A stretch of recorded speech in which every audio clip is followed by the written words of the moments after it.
many blessings. So I'd like to start these, pretty frequently and pretty regularly, and I think everybody needs to start doing this, and this is a kind of evolutionary step in our ability to interact and have a way of communicating good ideas together. We are in a desperate time of needing good ideas, and it's going to come from the ground up.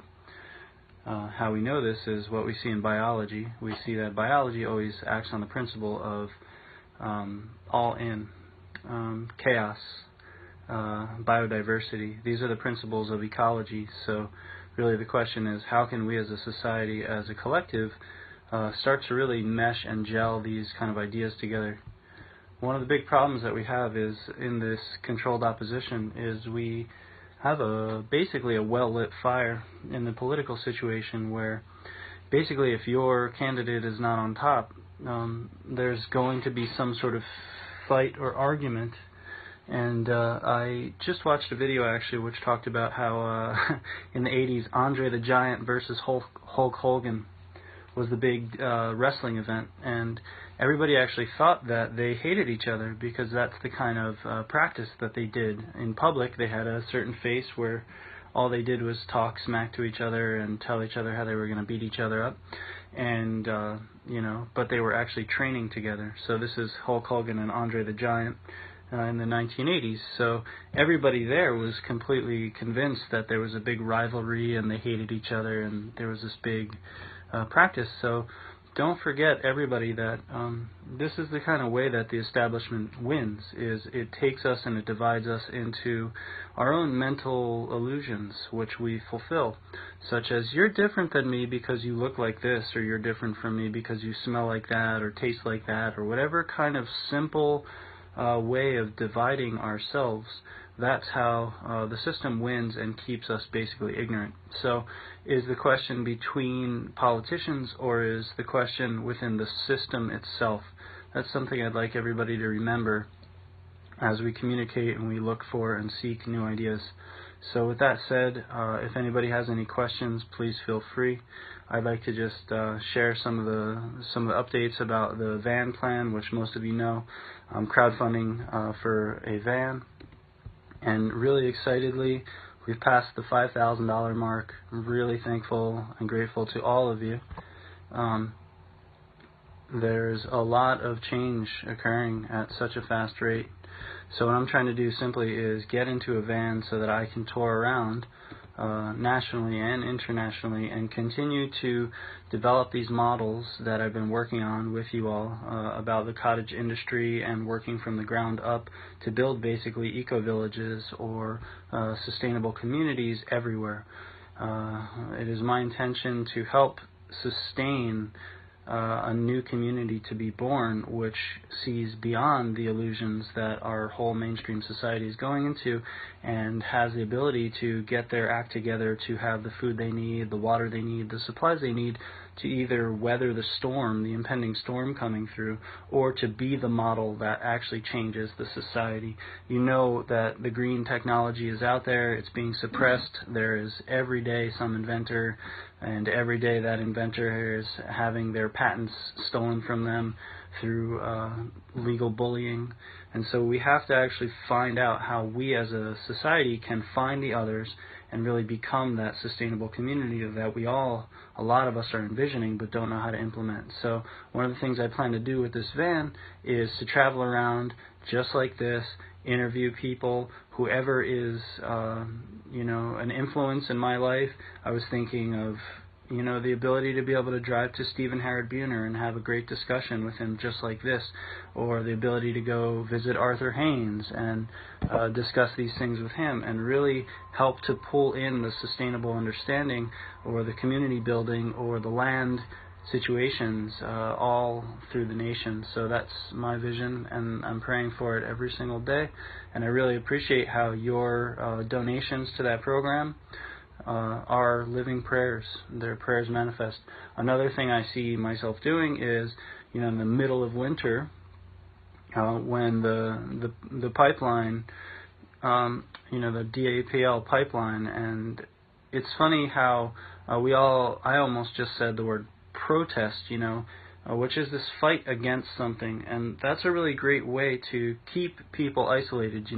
Once you say, oh, these people are protesting, it sounds like I'm right, what I know is right, and what those people are doing is kind of against, rebelliously against what I'm doing. What I've heard on some of the webcasts and things about the pipeline is these people are saying they're protecting the water, they're protecting the land. So even a simple shift as that can really win the mainstream. So I plan on taking a trip out there sometime in the winter. With a van, I'll have the ability to stock it up, take supplies and really provide them to the indigenous or whoever's there at the time. So that's another thing you're going to see in the next coming months. So I'm looking today, my GoFundMe, you can link to it at gofundme.com/return to nature, and we're up to $5,330. That is super exciting. One of the things that's happened is I finally found the secret button on GoFundMe to be able to provide rewards. That was always my vision, to make it like a grand opening and to be able to provide all kinds of things for sale through that.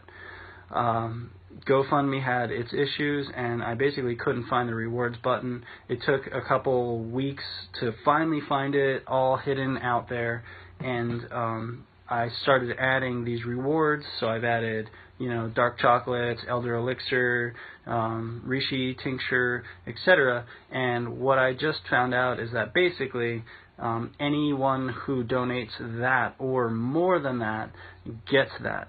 So it became a very complicated issue of trying to figure out how to actually keep track of who is actually signing up for the reward versus who's just donating from their heart. That's basically a big issue about using GoFundMe. So if you're out there and you have donated and you are looking for a reward for your donation and you filled it out through that, please get in touch with me if you don't see it in the next couple of weeks. It's not because I'm not sending out rewards, it's because I'm simply, the software is kind of crappy. Maybe Indiegogo is another factor. They seem to have a lot of incentives and rewards on an easier way. With that, I'm going to add some more rewards to the crowdfunding site, including another round of dark chocolates. I'm going to do a Osha tincture, which is really beautiful, wildcrafted from Michael Cottingham in the Southwest, and I've made tincture. Also, I have the double extracted reishi tincture. I've been wildcrafting a lot and harvesting maitake mushrooms all over, so I'm going to make another double extracted tincture of that and provide that. The other thing I have up there, which I'll continue to do, is if anybody is interested with it, to have an individual herbal consultation with me.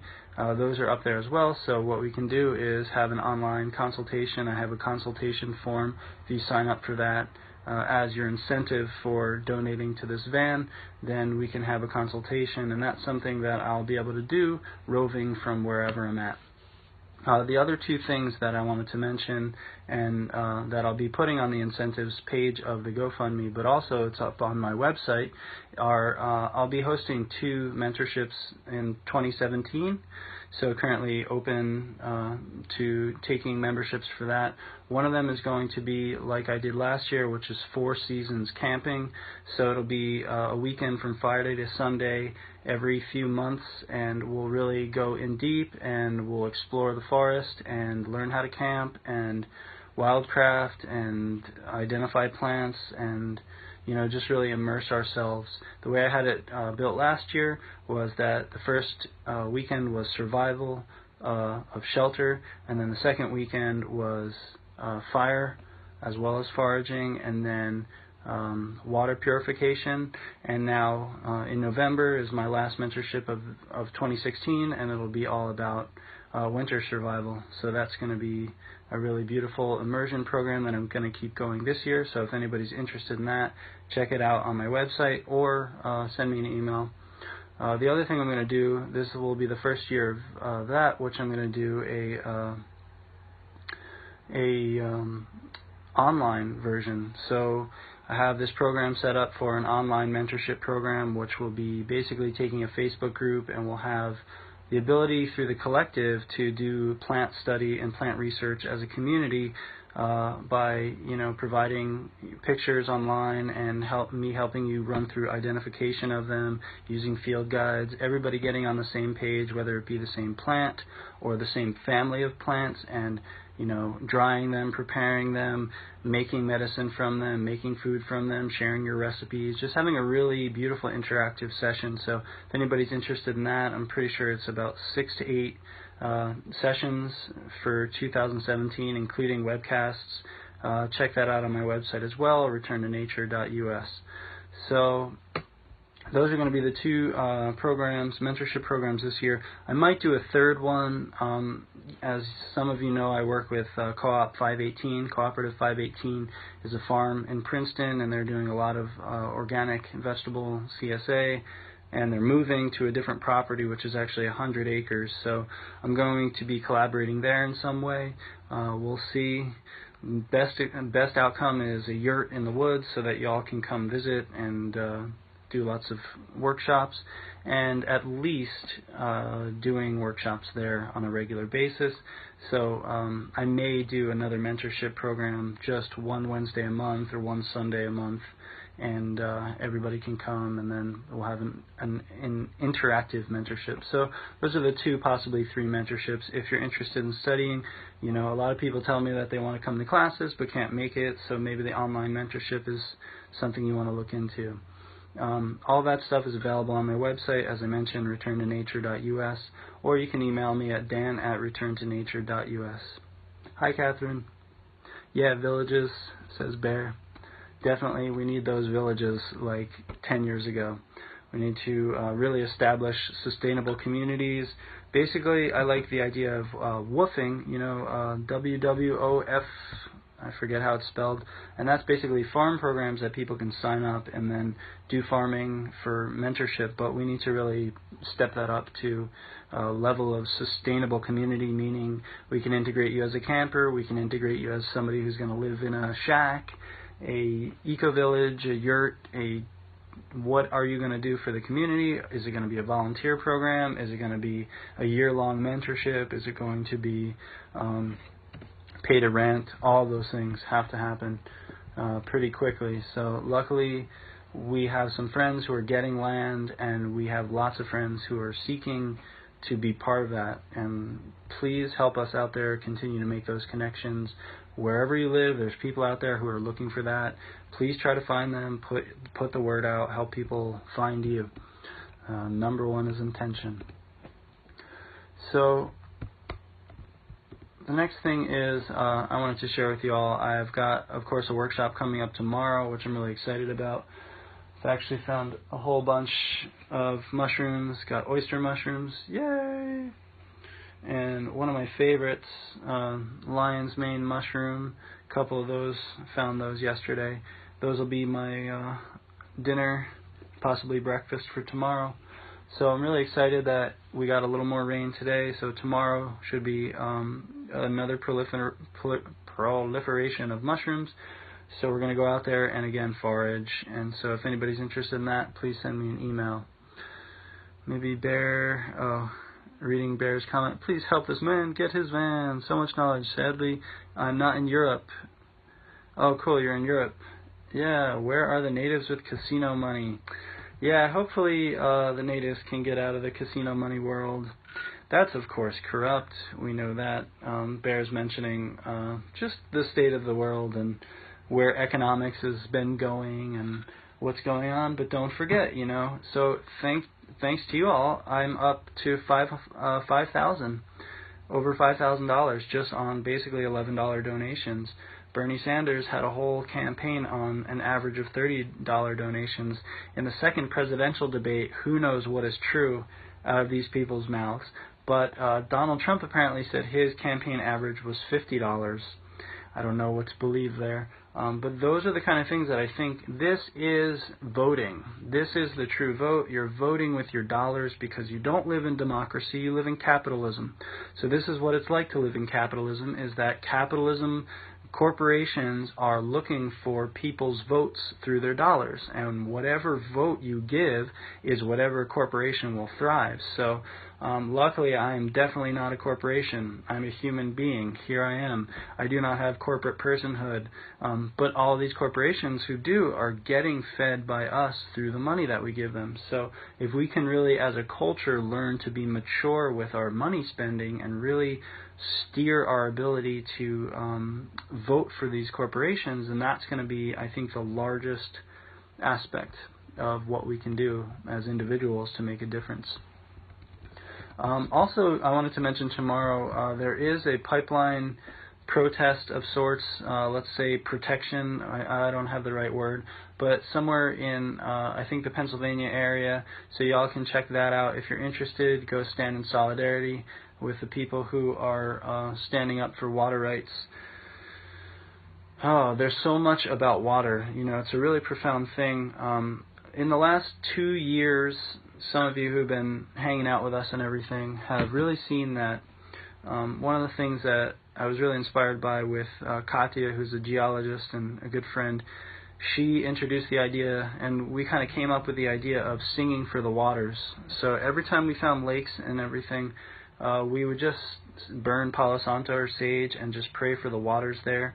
And out of that, a vision came to me. This was years back, probably 2 years now, of kind of doing water blessing rituals, having mass Facebook events, basically hijack Facebook events for rituals, for new holidays, for our culture that actually mean something and have any depth to them besides just buying bullshit at the store, voting for that corporation that you're not interested in. So with that, Stacy says the gathering, the No DAPL gathering is in Levittown, Pennsylvania. Anybody feel free to check that out. That's tomorrow.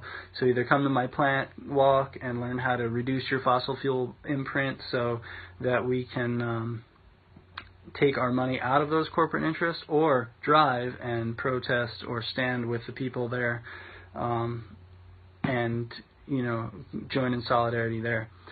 Yeah, definitely Dr. Emoto is one who shows the water, right? The crystals, the water crystals.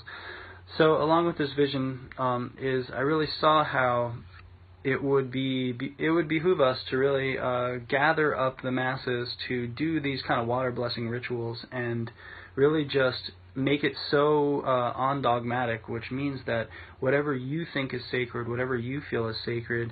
So I'm currently looking for a date, you know, something like the equinoxes or the solstices, so that we can all come together and really do kinds of water blessing rituals in solidarity at the same time or the same day, and just pray for the waters, because the water is inside of us, the water is everywhere. The water flows through everything. You know, there is one water. I remember when I went to the tracker school in 2010, Jorge, who's one of the teachers there, he had mentioned to us in a beautiful rant about water and life that there was never any more water on this planet than there ever has been. So we have the equal amount of water, it's just cycling through the system. So we're drinking dinosaur pee and Gandhi's pee, and everybody's just cycling these water molecules around, and that's why we need to really be careful and protect it, because it does hold a level of conscious awareness. Human evolutionary imprints are all over the water that we drink, so we need to really keep it clean, and that is energetically, spiritually, as well as physically. So stay tuned for more of that coming up soon. Definitely recommend no, as Billy's saying, but no bottled water. Bottled water is a complete illusion. No one needs bottled water. As we know, bottled water has phthalates, BPAs, as well as any recycling program which melts plastic down and reforms plastic is bullshit and not a sustainable choice. They're burning more fossil fuels than to do. Now, of course, we learned in our school reduce, reuse, and recycle. Of course, recycle is the only one that sustains the economy that we know. So we never get the idea of reusing, right? So everybody out there, please try to filter your own water. There's findaspring.com. You know, there's reverse osmosis filters on your water system. Definitely get that fluoride and chloride, which is antibacterial substances, out of your gut flora, right? So, you know, I go to springs. Keep your sustainable stainless steel heirloom bottle. This thing will be handed down for hundreds of generations unless it flies out the window or nobody survives that long. But that's a totally important aspect, is really reducing plastic bags. And here's a look, cloth bags. Wow. So cloth bags, ball jars, right? Don't even need a tea bag. And stainless steel bottles are a real hit to that unsustainable fossil fuel corporate interests. So, these are steps that we can take to do what we can. Check out the Wonder Straw. I'm curious, Billy. Wonder about the Wonder Straw.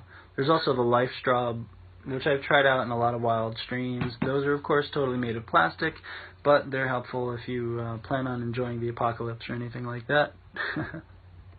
Bless the precious waters of this world, says Angie. Totally agree. That's something that we're going to really have to learn, is how to take these platforms that we have available for possibly this short time and really help drive people into the idea of what does it mean to use this for ritual and magic and shamanism, right? So it would be a very beautiful way to shamanize the culture of having, maybe 20, maybe 100 administrators of one Facebook event where everybody is synced to do a kind of water blessing ritual. In that kind of seeking I've seen, there's actually a lot of that going on in its small pockets. So y'all can already tune into what's going on there. That's a beautiful thing, and hopefully we can sync that up as we have time. This moment is brought to you by Yerba Mate. Yummy. That said, it's really interesting how we always have this kind of, I call it the Al Gore syndrome, and that's something that's come up about the van. A lot of people are like, why don't you get a van that runs on farts, or why don't you get a hydrogen-powered Flintstone mobile, or why don't you just, float and levitate? So I pray that what we can do is represent a transition, right?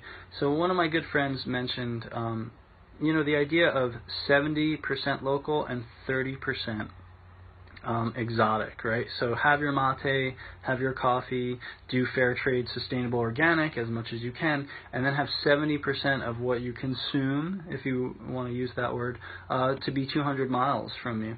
So that said, is a van which still uses gas better than living in a sheetrocked house burning fossil fuels to heat your home, where instead I will just be wearing lots of jackets and mostly be outside all the time? So I think it's definitely a movement in the right direction. If I could have a horse and buggy, I totally would love to. However, horse and buggies are kind of illegal. Unless you live in like a very small radius of Amish country in Pennsylvania. So the idea of kind of an exodus to the earth, using the fossil fuels that we have, using the unsustainable technology to bring ourselves to higher sustainable technologies, is going to be the practical way through, instead of the dream where everything has to be absolutism. So you see Al Gore makes a video about global warming, and it becomes the idea that he's just pushing his own agenda, and he's burning fossil fuels on a private jet, just to make tons of money to promote his ego.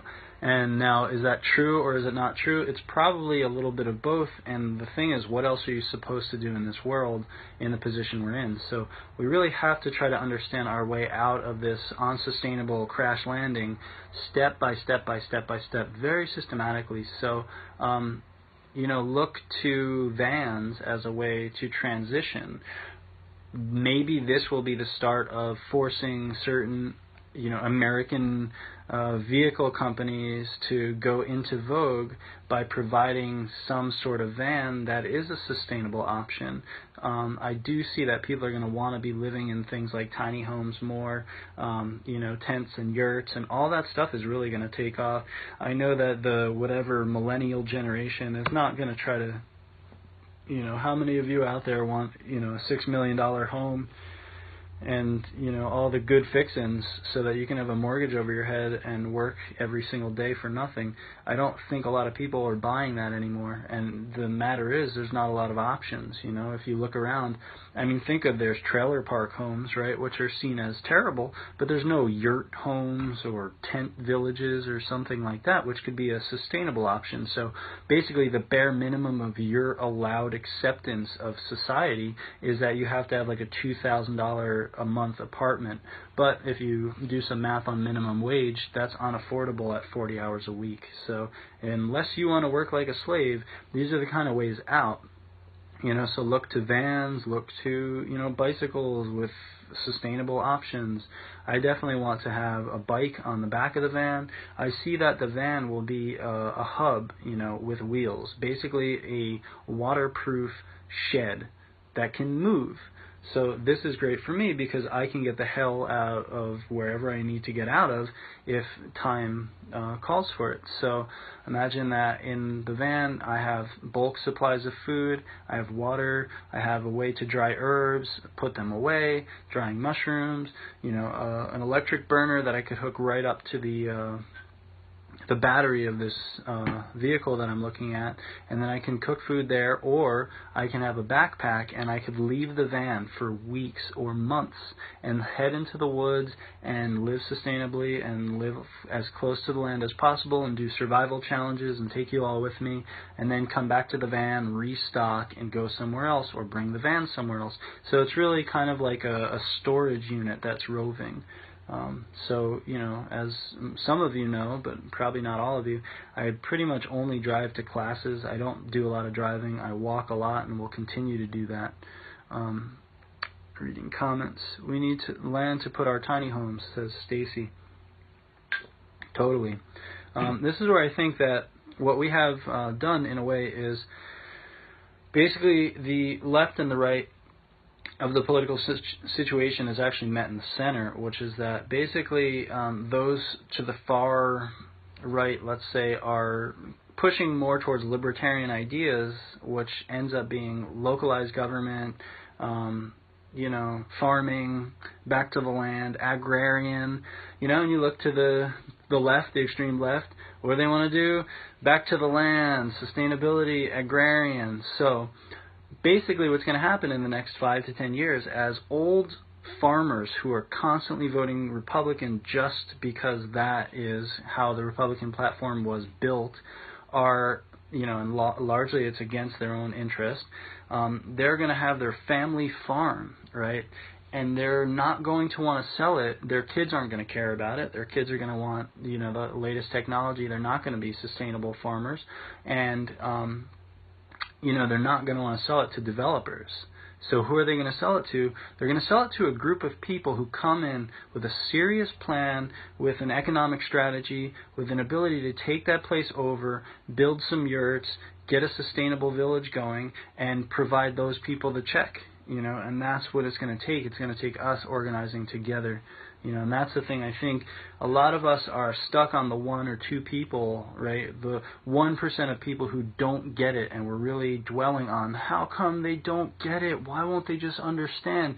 What we need to do is completely abandon that. We need to leave them alone for a little while. We need to come together, and we need to find the others who actually care. If the vote was really about one thing, which was like, okay, everybody who wants sustainable energy, go on that side. Everybody who just doesn't care and wants to go on the apocalypse, you go on the other side. If we could just see each other in that way, if we could just see who actually wants to do something about climate change.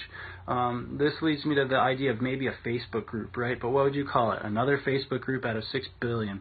But like, who cares about the future of the planet? If we could just isolate them or put t-shirts on everybody so that we can all meet each other, we could build a sustainable model that would just make so much more sense than the old one, and the old paradigm would just fall away. This was what Buckminster Fuller said. It's on my website. You don't fight against the old paradigm, you build a new one. And this is something that we really need to get to the point of doing, where we come together, the people who care, and we develop platforms and models, sustainable models that have ethics, because that's the only difference between what we see in this society is capitalism has become unethical, corporatism has become unethical, the government has become unethical. Nobody is considering ethics, sustainability, the ability to breathe fresh water, breathe fresh oxygen, drink water. Those things are complete oversights, but most of us know better. Most of us know that we don't want to have that experience. So, developing, as Brian's saying, developing that new economy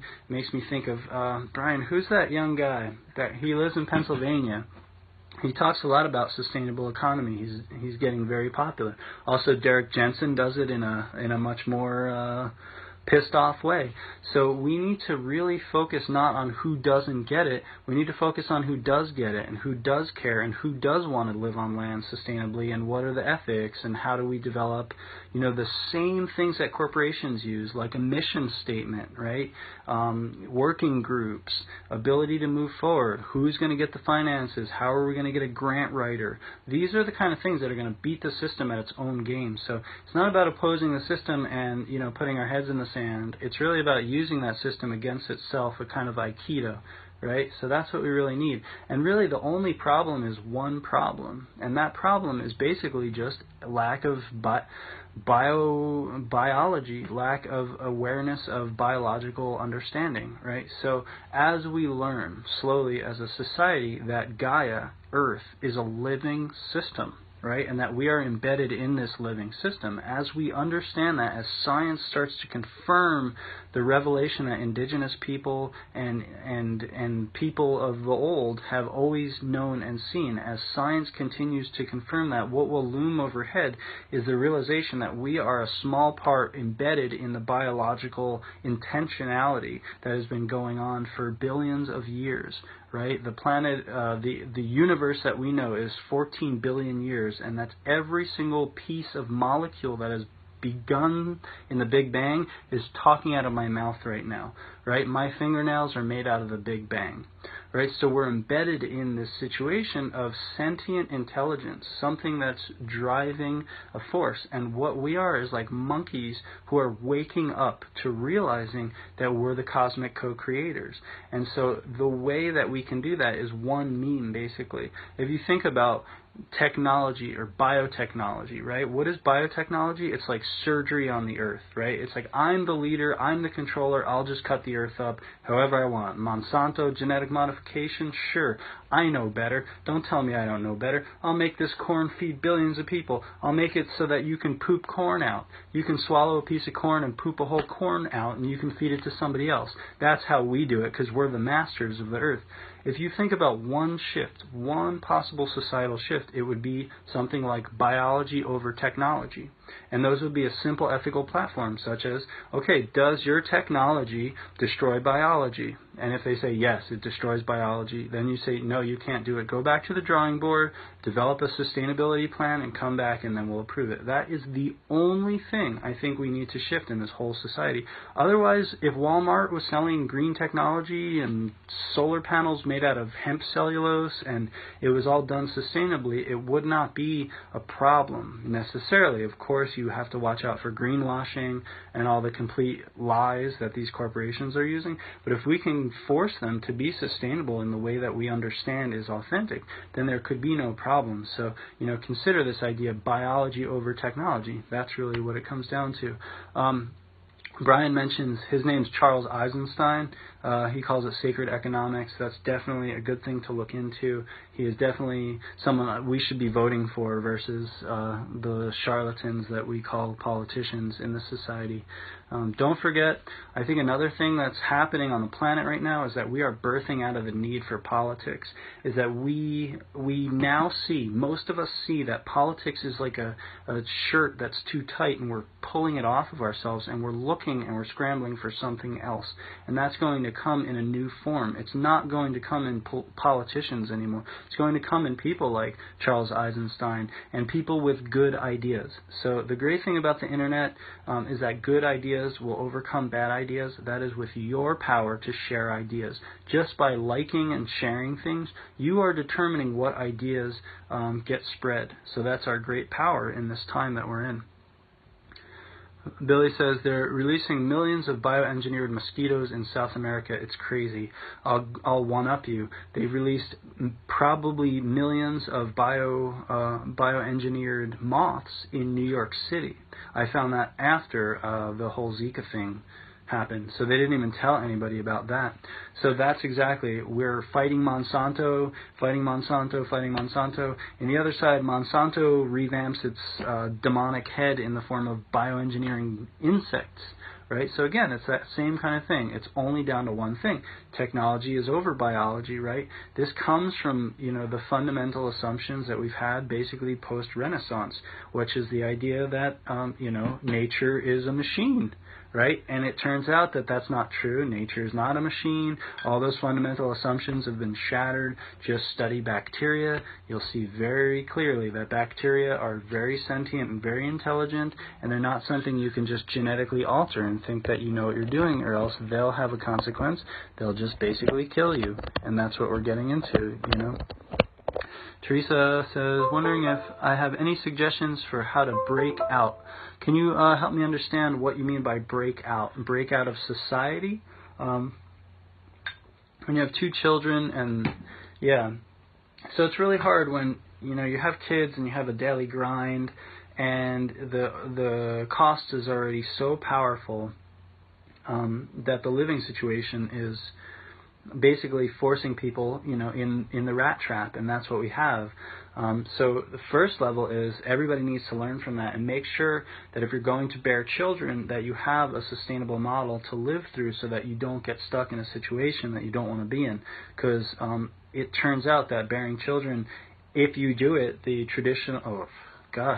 not traditional way, the allopathic way, then it ends up being extremely expensive, So we have to first understand what is the place and the time to have children in this society, and then how do we get out of the enmeshed situation we're in. So as I'm saying, little Sage, who you see those pictures of, I'm going to bring him in a little van, and I plan to teach him and upbring him and introduce him to Stephen Buhner and Arthur Haynes and Kiva Rose and whoever else, John Young and Charles Eisenstein, by the time he's 5. That's the kind of life that the wild gypsies are going to live from now on. How do we break out from there? Step by step by step.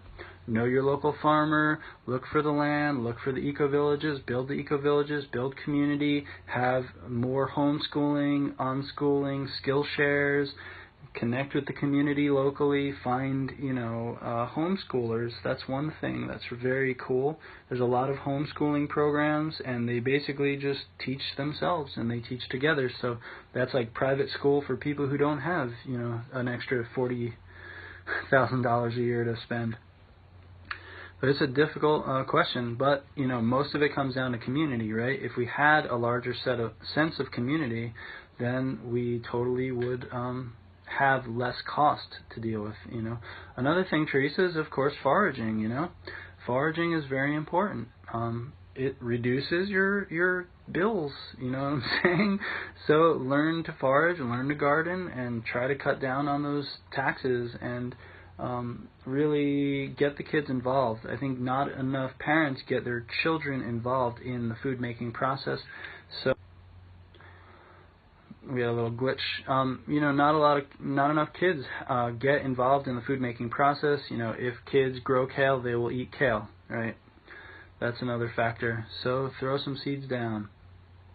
Brian asks if I met John Young of the Wilderness Awareness School. Of course, he's not in the Wilderness Awareness School anymore. His new thing is 8 Shields, and he's in northwest. I'm not sure if it's California, Oregon. No, I did not meet him, but hope to one day. He does great work, and I've learned so much from John Young.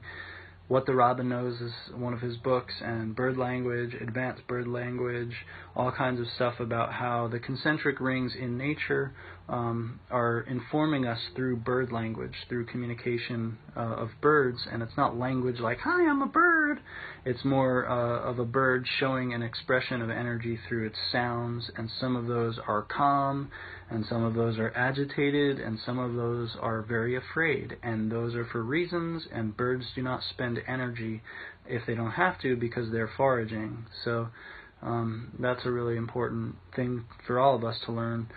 For two reasons. One of them would be tracking and hunting, but the reverse of tracking and hunting is avoiding being tracked and hunted. So if you know how to not set bird calls off, you can pretty much disappear if you find that to be a necessary skill. Teresa, good to hear you're homeschooling farmers and shop the farmers market. Started a homeschool co-op. Way to go. Feeling like a caged wolf is still a struggle. You know, it's so hard to know. I mean, move in with families that get the plight, or start camping more, or just, I don't know, get an RV and be a crazy family. It's really anybody's question, and I think we all have to do what we can in the situation we are in to kind of wedge our heads out of a forced hypocrisy. You know, we're all into a forced hypocrisy. That's the problem, and that's the solution too. So we don't necessarily want to escape from anything. We want to transform it. You know, be in the world but not of the world. And this is where the great spiritual teachings come in. You know, before enlightenment, chop wood, carry water. After enlightenment, chop wood, carry water. We're here to be in the society. We're here to transform the society we live in. This is the real attainment of any Buddha. I mean, it's easy to sit you know, under a tree while the whole world burns. It's very difficult to force oneself to get up and to serve until the fire goes out. So that's a very important and difficult task that we all have in this world. I mean, what would Jesus do? What would the Buddha do? You know, what would Adi Shankaracharya do in this day and age? You know, this is a big question. And this is us finding those answers, you know. None of those had live Facebook technology at the click of a button. You know, so how do we use this technology to transform itself into something more sustainable?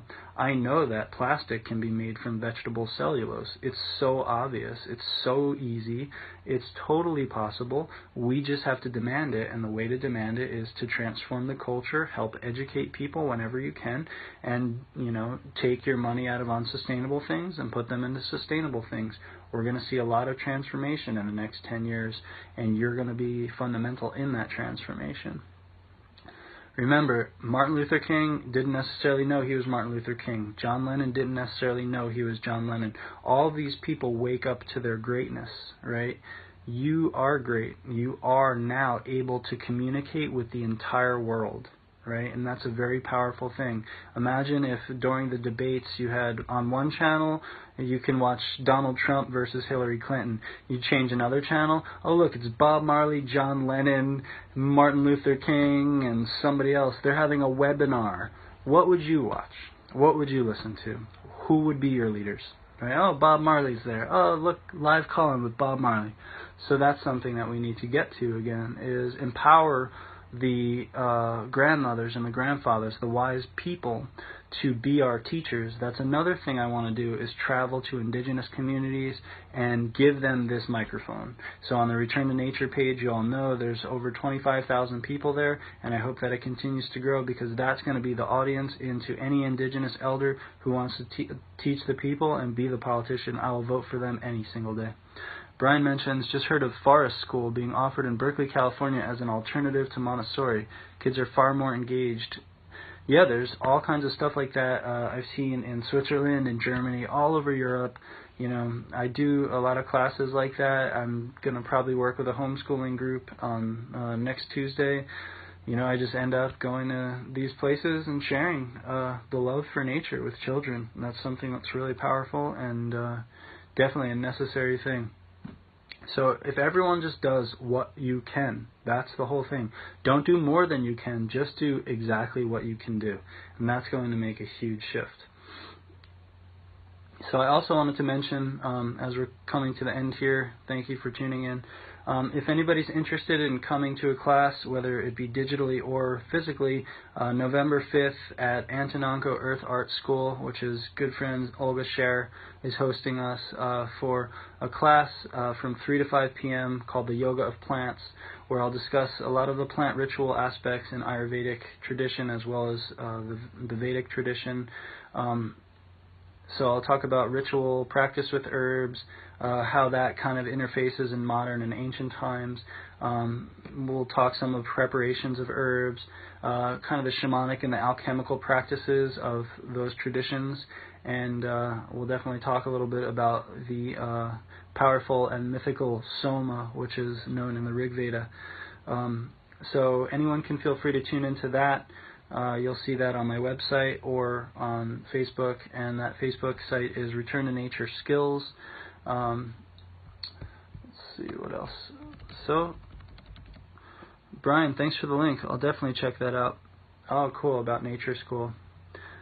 So, many blessings all. Remember, you can join lots more herbal teachings and check out all my blogs and articles and videos on returntonature.us and my Facebook page. Please join on Return to Nature Skills. If you do appreciate these teachings and want to see them keep thriving, please consider making a donation at my GoFundMe page so that I can get in a van and be in a forage mobile and continue to share this way with you all. So, many blessings. Have a great day, and see you down the trail.